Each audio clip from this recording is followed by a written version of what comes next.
সুপ্রিয় দর্শক শ্রোতা, ছোট্ট একটি ভুল, সামান্য একটি ভুল, কি এমন ক্ষতি? কিন্তু মনে রাখতে হবে, একটুখানি ভুলের তরে অনেক বিপদ ঘটে।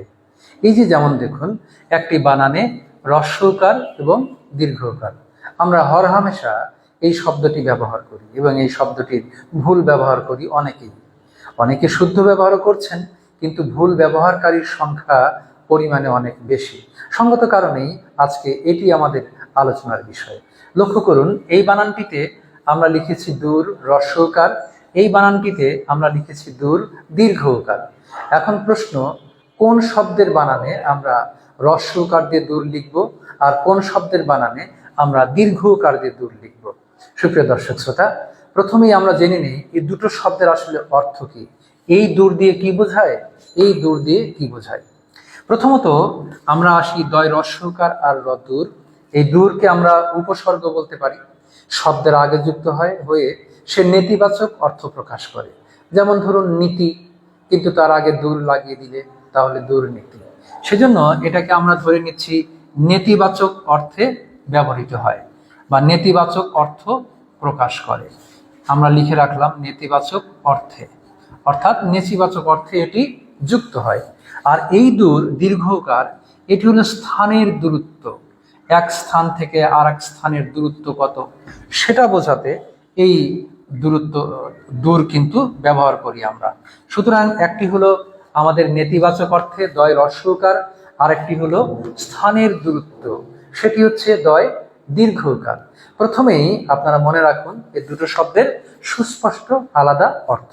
আবারও মনে করিয়ে দেই, প্রথমত দূর হলো একটি উপসর্গ, শব্দের আগে নেতিবাচক অর্থে ব্যবহৃত হয়। আর এই দূর হলো স্থানের দূরত্বের ক্ষেত্রে আমরা ব্যবহার করে থাকি। এখন আমরা আসি এর প্রয়োগে। ধরুন দুর্নীতি দমন কমিশনের একটি সেমিনার হচ্ছে, তাহলে দুর্নীতি বানান আপনি কি লিখবেন? অবশ্যই দুর্নীতি বানান দয় হ্রস্বকার দিয়ে।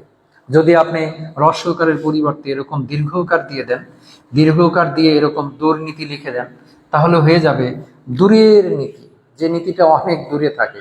আসলে বিষয়টা সেরকম নয়, বিষয়টি হচ্ছে দুর্নীতি, অর্থাৎ নীতি তার আগে দূর উপসর্গটি নেতিবাচক অর্থে ব্যবহৃত হয়েছে। খারাপ নীতি বা নিকৃষ্ট নীতি বা নীতির বিপরীত, সেটা হলো আমাদের দুর্নীতি। সুতরাং দুর্নীতি বানানে আমরা অবশ্যই হ্রস্বকার ব্যবহার করব, দীর্ঘকার নয়। এরকম দুর্নাম, এরকম দুর্বার, এরকম দুঃসহ, এই শব্দগুলোতে অর্থাৎ যেখানে নেতিবাচক অর্থে ব্যবহৃত হবে সেখানে আমরা কিন্তু হ্রস্বকার ব্যবহার করব। আর যখন এক জায়গা থেকে আর এক জায়গা বা এক স্থান থেকে আর এক স্থান বা একটা বিষয় থেকে আর একটা বিষয়ের দূরত্ব বোঝাবে, তখন আমরা দীর্ঘকার ব্যবহার করব।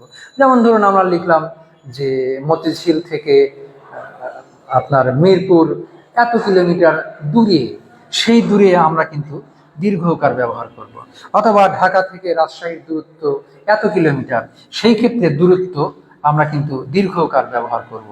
অর্থাৎ কোন স্থানের দূরত্ব বা এক জায়গা থেকে আরেক জায়গার দূরত্ব বা ব্যবধান, সেই ক্ষেত্রে আমরা দয় দীর্ঘকার ব্যবহার করব।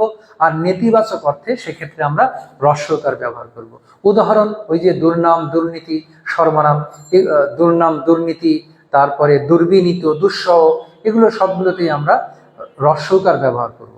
আর ঢাকা থেকে রাজশাহী অনেক দূরে, এখান থেকে চট্টগ্রাম অনেক দূরে, অনেক দূরে যেও না, দূরের পথে গেলে সাবধানে থেকো, দূর বিদেশ থেকে তুমি এসেছো, এই সকল দূর আমরা দীর্ঘকার ব্যবহার করব। দর্শক শ্রোতা, আশা করি বোঝাতে পেরেছি। ভালো থাকবেন, সুন্দর থাকবেন, বাংলা ভাষার সঙ্গেই থাকবেন। সবাইকে ধন্যবাদ, শুভ বিদায়।